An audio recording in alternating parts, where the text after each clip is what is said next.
As we all know, the NHS is under huge pressure nowadays, and recently there's been a trend for the increased use of what's called physician's assistants. So they've been tasked with things that traditionally only doctors would do.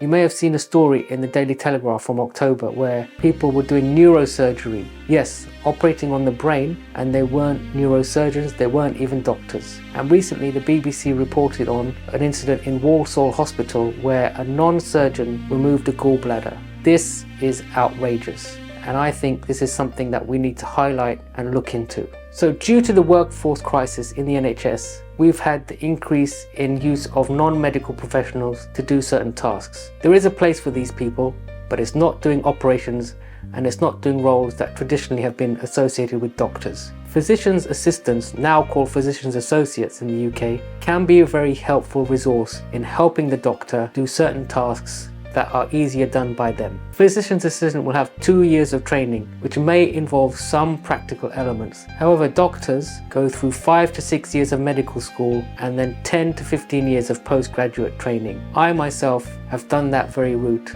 and colleagues and friends of mine have all been through that arduous task of learning in medical school and learning on the job as we go. And this is something that we should maintain and be very proud of. Physician's assistants can help doctors. They need to have supervision and clinical oversight of a senior professional. Often the way that the NHS works now, that is not possible. They are left alone. This can have serious consequences which could end up being fatal. Physician's assistants are now prevalent in all fields of medicine.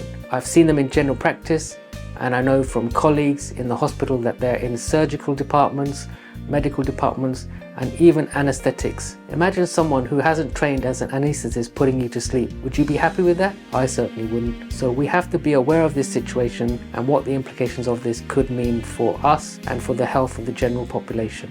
Let's say they do carry out this procedure. Are they able to deal with the complications that can arise? For example, in the instance of removing a gallbladder, it's not a simple operation. There can be bleeding, infection, damage to surrounding organs. These are all things that one needs extensive and long time training for.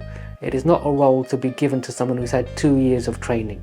As I said, physician's assistants need to be monitored and supervised closely, but given the workload in the hospital, this is often not possible. So if someone is doing something and there's no oversight, then who's responsible? Who has the ultimate clinical responsibility? The person carrying out the procedure, the supervising clinician, or the trust in which they were working? This can lead to a whole myriad of issues in terms of an adverse event occurring, and who will ultimately bear the responsibility for that. Equally, from a medical legal point of view, physician's assistants are not doctors. They are not regulated by the GMC, and they do not have a medical defense in place.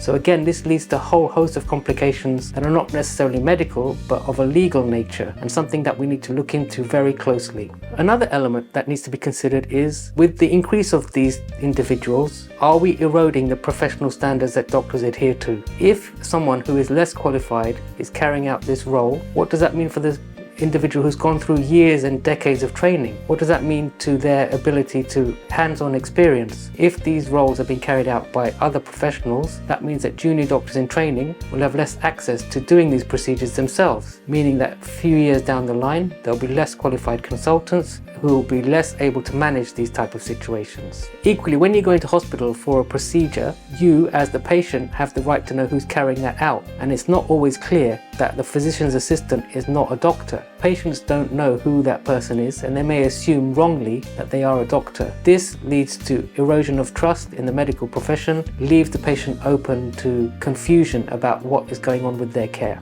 What we're doing here is we are applying a sticking plaster to the NHS. The NHS is under a huge amount of strain. There are issues with recruitment and retention. Doctors are leaving the profession early or moving abroad to work elsewhere. The solution to this problem is not to hire people who are not qualified for the role. The solution to the problem is to improve working conditions, pay, and resources in the NHS. This is something that I feel is really, really important, and we cannot let this thing go unaddressed. One thing I can assure you is that anyone who sees me will only see me, and anyone I refer my patients on to will be appropriately trained and qualified to do the job that I want them to do. I will never compromise my patients' care by sending them to see someone who is less qualified than is necessary.